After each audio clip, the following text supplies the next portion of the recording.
ഒട്ടും മടിക്കേണ്ട കാര്യമില്ല. ആറാട്ടിന് കൊണ്ടുവന്ന ഒരു ആന 7 പേരെ കുത്തിക്കൊന്നു സാർ. എത്ര പേരെ? 7 പേരെ. 7 കുടുംബങ്ങളിലും കൂടി 756 മനുഷ്യ ജീവിതങ്ങളെ പട്ടിണിയിൽ നിന്ന് രക്ഷിക്കുന്നതിന് വേണ്ടി ഉദാരമായി സംഭാവനയാണ് സാർ. നിർത്ത്. ഞാനൊരു സംശയം ചോദിക്കട്ടെ, ഈ 7 പേരിൽ ഒരാൾ പോലും ഇൻഷൂർ ചെയ്തിരുന്നില്ലേ? അയ്യോ ഇല്ലല്ലോ സാർ, അതവർക്ക് അറിയില്ലായിരുന്നു. കഷ്ടം. കണ്ടോ എത്ര ലക്ഷം രൂപയാണ് ആ കുടുംബങ്ങൾക്ക് നഷ്ടപ്പെട്ടെന്ന് നോക്കൂ. അപകടങ്ങൾ ഓർക്കാപ്പുറത്താണ് തല്ലി വന്നു വീഴുന്നത്. കരുതിയിരിക്കുന്നതാണ് ബുദ്ധി. അതൊക്കെ പോട്ടെ, താങ്കൾ ഇൻഷൂർ ചെയ്തിട്ടുണ്ടോ? ഇല്ലല്ലോ. എങ്കിലും ഉടനെ ചെയ്യണം. താങ്കളുടെ തൊഴിൽ വെച്ച് നോക്കുമ്പോ കയ്യും കാലും ഇൻഷൂർ ചെയ്യുന്നതാണ് നല്ലത്. കാര്യം ഇതുപോലുള്ള തൊഴിൽ കൊണ്ടു നടക്കുന്നവരുടെ കയ്യും കാലും ആളുകൾ തല്ലി ഒടിക്കും. അപ്പൊ ഇൻഷൂർ ചെയ്താൽ വീണു പോയാലും പട്ടിണി കൂടാതെ കഴിയാം. എന്തു പറയണു? എഴുതട്ടെ ഒരു പോളിസി? അല്ല, ഒന്നുമില്ല. പോയി വാ മോനെ, നമുക്ക് ഇടയ്ക്കിടയ്ക്ക് ഇങ്ങനെ കാണാം. കുറെ കാലം ഞാൻ ഇവിടെ ഉണ്ടാവും. എങ്കിൽ നമുക്കൊരു ഐക്യ മുന്നണിയായിട്ട് നീങ്ങിയാലോ? തെരഞ്ഞെടുപ്പ് വരികയല്ലേ? വേണ്ട, ഒരു മുന്നണിയും വേണ്ട. പിരിവ് വേറെ, LIC വേറെ. സ്ഥലം ഇവിടെ. എവിടുന്ന് വന്നടാ?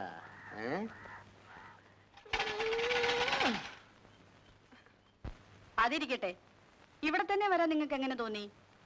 ആരെങ്കിലും പറഞ്ഞയച്ചതാണോ അതോ? ആരും പറഞ്ഞയച്ചതല്ല, സ്വയം തോന്നി വന്നു, അത്രേ ഉള്ളൂ. കണ്ടോ, ഇതാണ് ദൈവനിശ്ചയം എന്ന് പറയുന്നത്. എനിക്കൊരു സഹായിയെ വേണമെന്ന് കുറെ നാളുകൊണ്ട് ഞാൻ വിചാരിക്കുന്നു. ഉടനെ ദൈവം അയച്ചെന്ന് കണ്ടോ? എന്ത് സഹായമാണ് നിനക്ക് വേണ്ടത്? നിനക്ക് സഹായത്തിന് ഞാനില്ലേ ചെകരെ ഇവിടെ? നിങ്ങളുടെ ഒരു സഹായം ഒന്നും വേണ്ടാന്ന് ചോദിച്ചു. അവിടെ നിങ്ങൾക്ക് ചായക്കടപ്പണി വല്ലതും അറിയാവോ? ഞാനൊരു ഇൻഷുറൻസ് ഏജന്റ് ആണ്. ആയിക്കോട്ടെ, ചായക്കടപ്പണി ചെയ്യാമെങ്കിൽ നിങ്ങൾക്ക് ഇവിടെ താമസിക്കാം. ഇവിടെ വരുന്നവരെയൊക്കെ ഇൻഷുർ ചെയ്യുകയും ചെയ്യാം. സമ്മതാണോ? ഓ, സമ്മതാ. ആ, എങ്കിൽ ഈ പെട്ടി എടുത്തകത്ത് വയ്ക്കൂ. അപ്പൊ എന്റെ പെട്ടിയോട് ജഗതേ? അതെടുത്ത് പുറത്തോട്ട് വയ്ക്കൂ. ജഗതേ, ഇങ്ങോട്ട് നീങ്ങുന്നേ. ബാ.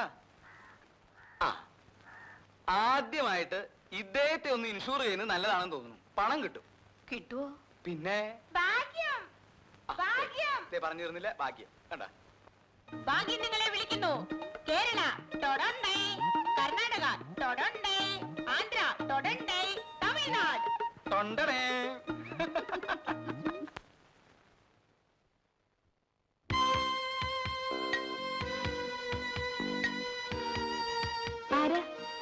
എന്ത് വേണം?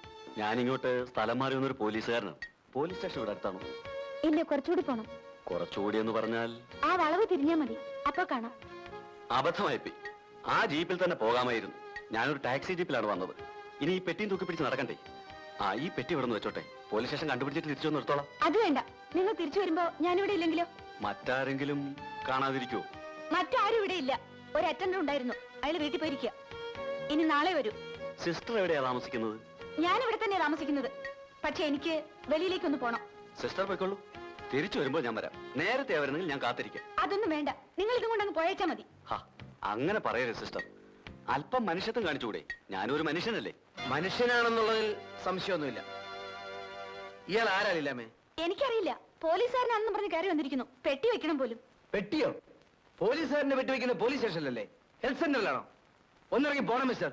പെട്ടി വെക്കാൻ കണ്ടൊരു സ്ഥലം. ഓ, ഇഷ്ടപ്പെട്ടില്ലായിരിക്കും. പിന്നെ പെരുത്ത് ഇഷ്ടമായി. ഇഷ്ടപ്പെട്ടോളും, താമസിയാതെ. ഓ, പേടിപ്പിക്കുകയായിരിക്കും. ഒന്നിറങ്ങി പോണം മിസ്റ്റർ. പോകാം, പക്ഷേ ഞാൻ ഇവിടൊക്കെ തന്നെ ഉണ്ടാവും. ഞാനും ഉണ്ടാവും. ഓ, സന്തോഷം. അപ്പൊ നമുക്ക് പിന്നെ കാണാം. വരട്ടെ. വന്ന് കേറിയില്ല, അതിനു മുമ്പേ പെട്ടി വെക്കണം. എടാ ജാണി, നീ ഇപ്പോഴും സർവീസിലുണ്ടോ? പരമാനന്ദം പിള്ളച്ചൻ ഇവിടാണെന്നുള്ള കാര്യം ഞാൻ അറിഞ്ഞില്ലല്ലോ. നിന്റെ ആ പെണ്ണുകേസൊക്കെ എന്താ?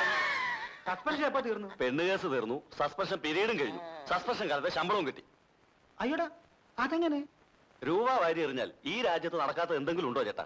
അതിരിക്കട്ടെ, പരമാനന്ദം പിള്ളച്ചൻ ഇവിടെ വന്നിട്ട് എന്തുണ്ടാക്കി? ഒരു കൊല്ലം ഇവിടെ ജോലി നോക്കിയാൽ കോടീശ്വരനായിട്ട് മടങ്ങി പോകാമെന്നാണല്ലോ നാട്ടുകാർ പറയുന്നത്. കഞ്ചാവ് കൃഷിക്കാരുടെ നാടല്ലേ? ഈ നാട്ടിൽ പലയിടത്തും കഞ്ചാവ് കൃഷി നടക്കുന്നുണ്ടെന്നുള്ളത് സത്യമാണ്. അതിന് കൂട്ടുനിൽക്കുന്ന ഉദ്യോഗസ്ഥന്മാർക്ക് അതിന്റെ പങ്ക് കിട്ടുന്നുണ്ടെന്നുള്ളത് സത്യമാണ്. പക്ഷേ എന്നെ നിനക്ക് പണ്ടേ അറിയാം. അതുകൊണ്ടല്ലേ ചേട്ടൻ ഇവിടെ കണ്ടപ്പോൾ ഞാൻ അത്ഭുതപ്പെട്ടു പോയത്. കൈക്കൂലി വാങ്ങുന്നത് പോയിട്ട് ഒരു തെറി പോലും പറയാത്ത ചേട്ടൻ എങ്ങനെ ഇവിടെ വന്നു? ഈ വയസ്സുകാലത്ത് ഞാനും വല്ലതും ഉണ്ടാക്കുന്നെങ്കിൽ ഉണ്ടാക്കിക്കോട്ടെ എന്ന് മേലധികാരിയൊക്കെ തോന്നിയിരിക്കും. പക്ഷേ എന്ത് ഫലം? ഞാനാണെങ്കിലേ 25,000 രൂപ കൈക്കൂലി കൊടുത്താ ഇങ്ങോട്ട് സ്ഥലം മാറ്റം മേടിച്ചത്. അപ്പോ നീ അത് മുതലാക്കുമെന്നുള്ളത് തീർച്ചയാ. ഇല്ലെങ്കിൽ പിന്നെ ഞാൻ ഇങ്ങോട്ട് വരുമോ ചേട്ടാ? പിന്നെ ഒരു കാര്യം, ആ ഇവിടെ മുതലാളിമാര് കഞ്ചാവ് കൃഷി നടത്തുന്നുണ്ട്.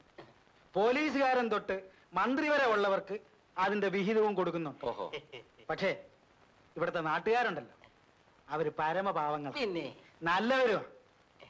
പിന്നെ ഈ പെമ്പിള്ളാരെ കാണുമ്പോ നിന്റെ ഒരുമാതിരി ഒരു ഒരു ഒരു ഒരു വിരിവിരിപ്പുണ്ടല്ലോ. എന്താടാ ഉത്തരവ്. ആ സുഖക്കേടുണ്ടല്ലോ, അതിവിടെ കാണിക്കരുത്. ഈ ഷേപ്പേ മാറിപ്പോകും. ഞാൻ പറഞ്ഞില്ല എന്ന് വേണ്ട. അതൊക്കെ ഞാൻ നിർത്തി പരമാനന്ദം പിള്ള ചേട്ടാ. നീയോ? എടാ ജാണി, അണ്ണാ മരം കയറ്റം മറന്ന കഥ എവിടെയെങ്കിലും കേട്ടിട്ടുണ്ടോടാ? നിന്റെ നന്മയ്ക്ക് വേണ്ടി ഞാൻ പറയാനുള്ളത് പറഞ്ഞു. പിന്നെ നിന്റെ ഇഷ്ടം.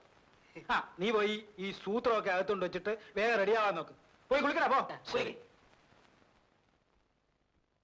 ഒരു കാര്യം പൗലോസേട്ടൻ മനസ്സിലാക്കണം. എല്ലാ ആവശ്യങ്ങളും കഴിഞ്ഞ് ഇൻഷൂർ ചെയ്യാമെന്ന് വിചാരിച്ചാൽ നടക്കില്ല. മറ്റുള്ള കാര്യങ്ങളുടെ കൂടെ അതും അങ്ങ് നടന്നു പോയിക്കൊള്ളും. അതാണ് ഇൻഷുറൻസിനുള്ള ഗുണം. എന്നാ ഇനി ഞാനൊരു കാര്യം പറയട്ടെ. ഞങ്ങൾ എല്ലാവരും നല്ലപോലെ അധ്വാനിക്കും. അനാവശ്യ ചെലവ് ഒന്നും തന്നെ ഇല്ല. ആഴ്ചയിൽ 2 ദിവസം എനിക്ക് കുറേശ്ശെ ചാരായം കുടിക്കണം. എന്ന് വെച്ചാൽ ഓരോ കുപ്പി, അത്രേ ഉള്ളൂ. കൂടുതലല്ല. നല്ല പോലെ അധ്വാനിക്കുന്നവർ ആഴ്ചയിൽ 2 ദിവസം ചാരായം കുടിക്കുന്നതിൽ ഒരു തെറ്റുമില്ല.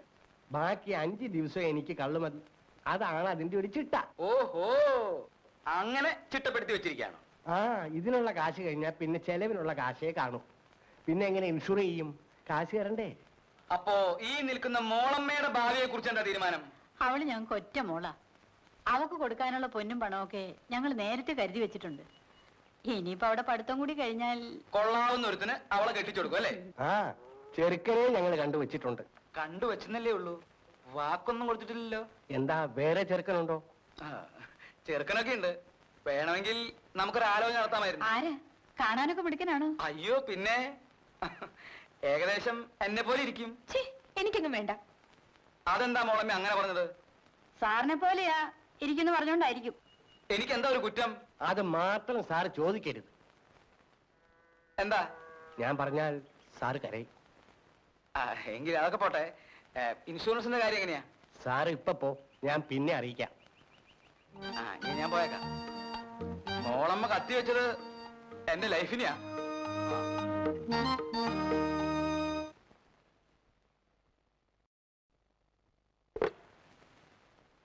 ചേട്ടാത്തി, ത്രേസ്യാമ്മ കഞ്ഞി കുടിച്ചോ? ആദ്യം കുറെ മടി കാണിച്ചു, പിന്നെ നിർബന്ധിച്ചപ്പോ കുടിച്ചു. എന്നും അങ്ങനെയാ. ത്രേസ്യാമ്മയുടെ കാര്യം ചേട്ടത്തി വലിയ ബുദ്ധിമുട്ടായി അല്ലേ? ഓ എന്ത് ബുദ്ധിമുട്ടാ. ത്രേസ്യാമ്മ വാദം വന്ന് കിടപ്പായി പോയത് കൊണ്ടല്ലേ. ദൈവം എന്തൊക്കെയോ നിശ്ചയിച്ചിട്ടുണ്ട്. അല്ലെങ്കിൽ ചേട്ടൻ മരിക്കാനും ത്രേസ്യാമ്മ വാദം വന്ന് വീഴാനും ചേട്ടത്തി ഇവിടെ ഇങ്ങനെ വന്ന് നിൽക്കാനും ഒക്കെ വല്ല കാര്യമുണ്ടോ? ഞാൻ ഈ പാത്രമൊക്കെ കൊണ്ടുപോയി വെക്കട്ടെ. ഞാൻ ഈ കാര്യം എപ്പോ പറയാൻ തുടങ്ങിയാലും ചേട്ടത്തി ഒഴിഞ്ഞു മാറും. ഇന്നത് പറ്റില്ല. ചേട്ടത്തിക്ക് എന്നെ ഇഷ്ടമല്ലെങ്കിൽ അക്കാര്യം പറ. ചേട്ടത്തി, ചേട്ടത്തിക്ക് എന്നെ വെറുപ്പാണോ? കൈയെടുക്ക മത്തായിക്കുട്ടി. ഇല്ല, ഞാൻ ചോദിച്ചതിന് മറുപടി പറയാതെ ഞാൻ കൈയെടുക്കില്ല. എന്റെ തോളിൽ നിന്ന് കൈയെടുക്കാനാ പറഞ്ഞത്. ഇല്ല, ഞാൻ കൈയെടുക്കില്ല. ചേട്ടത്തി എന്നെ എന്തുവാണ് ചെയ്തത്?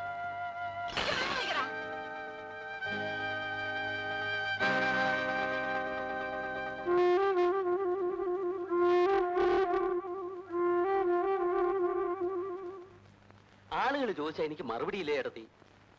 നീയും നിന്റെ ഭാര്യയും മക്കളും കാണാമറയത്ത് പോയി സുഖമായി കഴിയുന്നു.